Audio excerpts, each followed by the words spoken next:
किसी को राज मत देना अगर दुनिया में रहना है।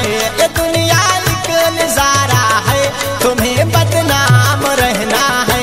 किसी को राज मत देना अगर दुनिया में रहना है।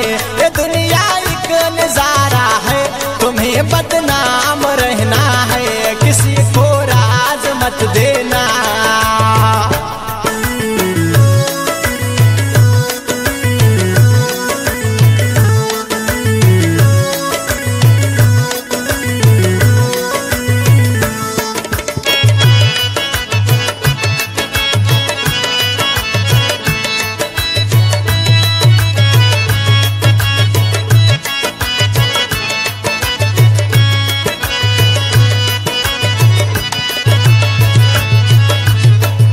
ज़माने में मोहब्बत का कोई चिराग नहीं होता।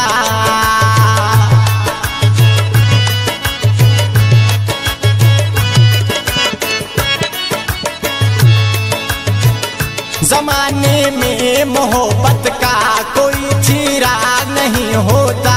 किसी को राज मत देना अगर दुनिया में रहना है। किसी को राज मत देना अगर दुनिया में रहना है। ये दुनिया एक नजारा है, तुम्हें बदनाम रहना है।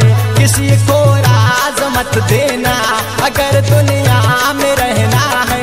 ये दुनिया एक नजारा है, तुम्हें बदनाम रहना है। किसी को राज मत दे